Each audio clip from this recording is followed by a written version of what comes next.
Queridos estudiantes, revisemos en este momento los tipos de constituciones y la clasificación de las constituciones.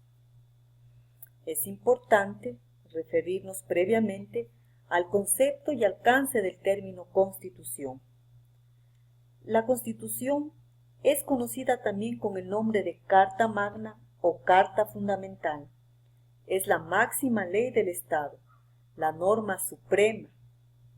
En ella se establece la organización del Estado, su estructura política y se consagran los derechos y garantías de las personas. El término constitución proviene de la voz latina constitutio, que significa constituir, formar, fundar. La Constitución es creada por un poder constituyente.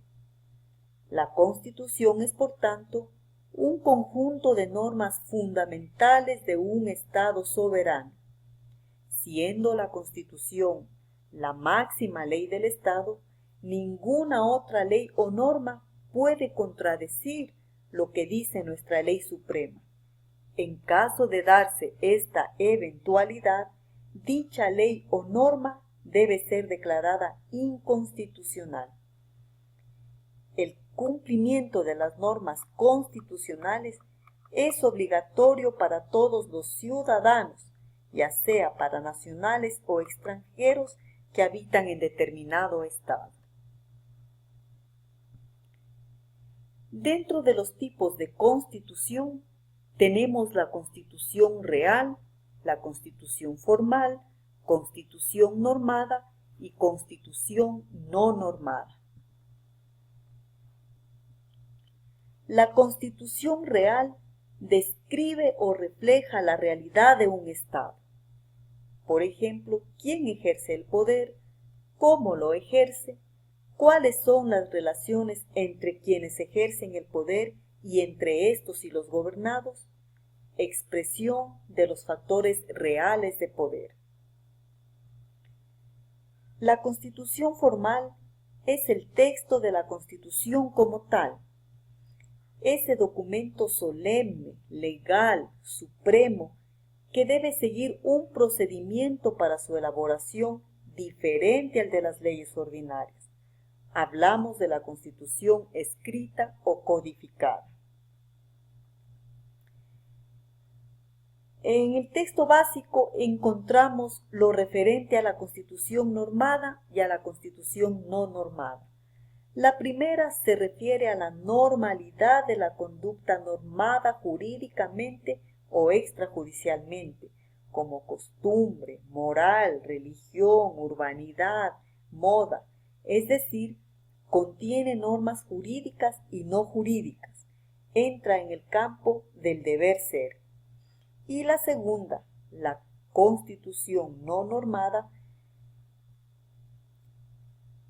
se constituye de una normalidad puramente empírica, originada de modo constante y regular de las motivaciones naturales, como la tierra, la sangre, el contagio psíquico colectivo, la imitación, más allá de la comunidad histórica y cultural.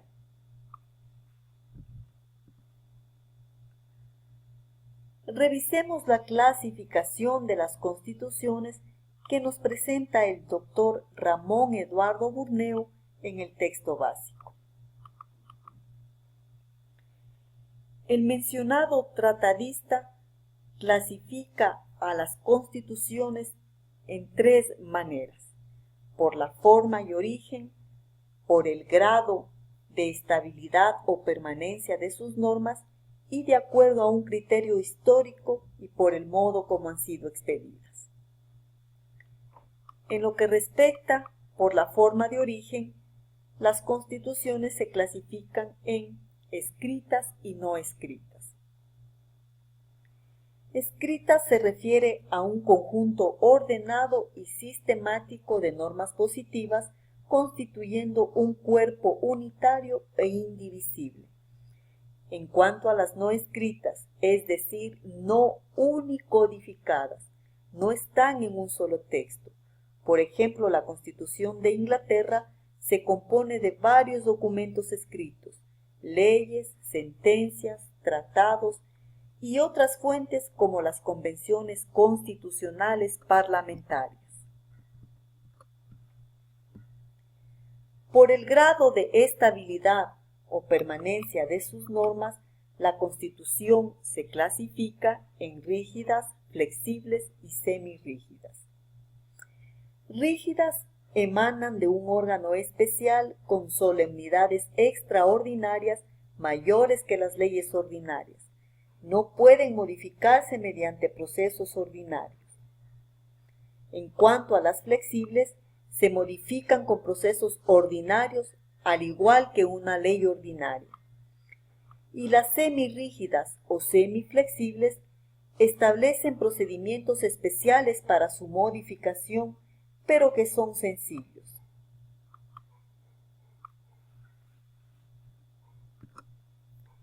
De acuerdo a un criterio histórico y por el modo como han sido expedidas, se clasifican en cartas otorgadas por el monarca o pactos entre éste y el pueblo, de imposición popular, de elaboración y promulgación por asambleas representativas y de pacto entre diversos estados.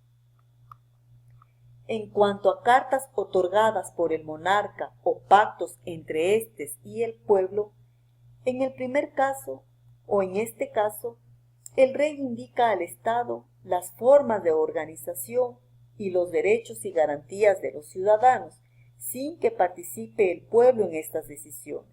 Y en el segundo caso, esto es, en pacto entre el monarca y el pueblo, la Constitución nace del acuerdo entre el pueblo y el rey. Con respecto a la clasificación de la Constitución de imposición popular, de elaboración y promulgación por asambleas representativas, la mayoría de constituciones vigentes en los diferentes países tienen este tipo de constitución. Y en cuanto a la última clasificación de pactos entre diversos estados, como el caso de la Constitución de Estados Unidos, que fue ratificada por el pueblo en convenciones en cada estado, y la Constitución de la Unión Europea, conocida también como Tratado Constitucional, que fue firmada por los presidentes de los países de la Unión Europea el 29 de octubre del año 2004. Muchas gracias.